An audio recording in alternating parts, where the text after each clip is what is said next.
Today saw the release of the fourth and final issue in the Rise of Kylo Ren comic series, and provided us with the canon backstory for how Ben Solo took his final steps to become Kylo Ren, took leadership over the Knights of Ren, and even gave us a brief reveal of the actions and intervention of Darth Sidious himself. Today's issue begins roughly where the previous issue ended, where Ben Solo was given the opportunity to join the Knights of Ren when the leader of the Knights, who was also named Ren, gave Ben an opportunity to prove himself worthy of joining them, based upon Ben's strength with the dark side and Snoke vouching for him. Opening on the Mind Moon of Mimban, inside a cave and mining operation surrounded by large crystals, we see Ren demand from a group of workers that he be provided with the location of an artifact the Knights were looking for. Before violence could erupt, however, Ben had an idea for how to obtain the artifact without any bloodshed. Taking hold of one of the workers with the Force, Ben invaded their mine, revealing that the artifact was in a chamber 3 levels beneath them, and explaining that this ability to probe someone's mind was a variation of the Jedi mind trick taught to him by Snoke. Ren saw it as a valuable ability, but despite Ben having obtained the location of the artifact, the leader of the Knights ordered for the group of workers to be executed, much to the horror of Ben. But it's at this point where Ben would hear the voice of Snoke, who explained the weakness inherent in the rules and codes of the Jedi, which made them too rigid, and the value in doing what needed to be done as the Knights did. With that, Ben and the Knights went to claim the artifact, which we would learn was called the Mind Splinter. Being confronted by more workers in the levels below, Ren again ordered the Knights to attack them, noting the lack of challenge that it would be. But as Ben hesitated, Ren began to admonish him, beginning to believe the former Jedi wasn't ready to become one of them after all. However, with the appearance of Tai and Vo, the remaining 2 Jedi who'd been pursuing Ben after he destroyed Luke's Jedi Temple, Ben no longer hesitated, ready to confront and destroy his past. As Vo chose to confront Ren and the Knights, Tai would reluctantly begin his duel with Ben, confident his connection to him through the Force would assist him. As Ren taunted Vo, noting that he'd fought actual Jedi, including Luke Skywalker himself, she began to engage them successfully, using the training given to her directly by Luke. Tai attempted to get Ben to turn away from his path on the dark side. With Ben adamant that it was too late and he'd chosen his path, Tai implored Ben to understand that he was in control and his future was his choice.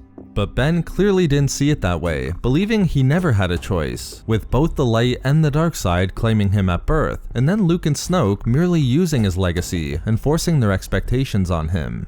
Eventually, as Vo was gaining the upper hand against the Knights, Ben and Tai would find themselves in the middle of a bridge high above the ground below them. With Tai still trying to encourage Ben towards the light and even offering to team up with him to destroy the Knights, Ben disarmed him. When Tai accepted his fate, the Jedi simply told Ben he only wanted him to be who he was, causing Ben to deactivate his lightsaber. Just as Tai appeared to be getting through to Ben, the Jedi's neck was broken with the Force, with Ben turning to find that it was Ren who killed him. Initially, Ren was surprised that Snoke had been completely wrong. Ben didn't want to live within the shadow, which is what the Knights referred to as the dark side of the Force, and appeared to be fighting his path with the dark side and with the Knights.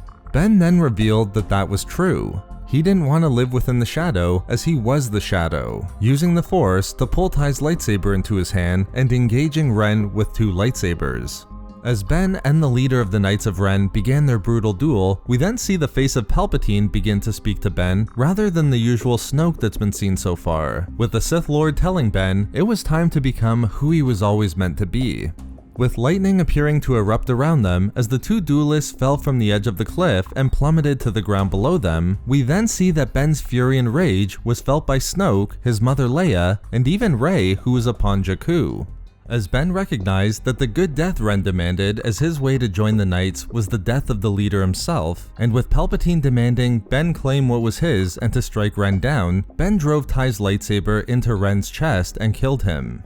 We then see Ben approach the final remaining Jedi, Vo, who at first seemed joyful that Ben was able to defeat the leader of the Knights. But it then became clear to Vo that Ben had not chosen the path of the light. Telling Vo that she was never and would never be a Jedi as there was no one left to train her, Ben ignited Ren's lightsaber and finally put an end to her attempt to bring him to justice. With the leader of the Knights of Ren dead, the remaining Knights would then kneel and pledge themselves to Ben, their new leader. But importantly, as Ben would leave the planet, destroying the mine where he'd just taken his final steps on his path towards the dark side, we see Ben begin to construct his new lightsaber. Removing the kyber crystal from his Jedi lightsaber, Ben closed his fist around it tightly, and with the dark side clearly flowing through him, as his eyes took on the red and yellow appearance associated with the Sith, he bled the crystal as we've seen Darth Vader do within the current canon, pouring his hatred, rage, and pain into the crystal. As Ben opened his hand, he realized he had succeeded, but in bleeding the crystal, he'd also broken it. At first, he merely placed both pieces back into the hilt, but as he ignited the weapon, he recognized the blade's energy was clearly unstable, damaging the hilt in the process. But Ben then had an idea, which would lead him to create his crossguard lightsaber, with the 2 side vents being necessary to accommodate his cracked kyber crystal. When the voice of his new mentor asked him what his name was, Ben ignited his lightsaber, now clearly becoming Kylo Ren, and turning his back on his life as Ben Solo. So there we have it, how Kylo became leader of the Knights of Ren and constructed his red crossguard lightsaber. Thank you very much to all of the Patreon members of Star Wars Reading Club, as your support is so greatly appreciated. You can find all of our social media links and a link to our Star Wars gaming channel in the description below for updates and even more Star Wars content. We love making these videos, so why not subscribe for more fun Star Wars theories and discussions. Also, if you enjoyed the video, think about giving a like or leaving a comment. If not for me... for Jedi mind trick variations.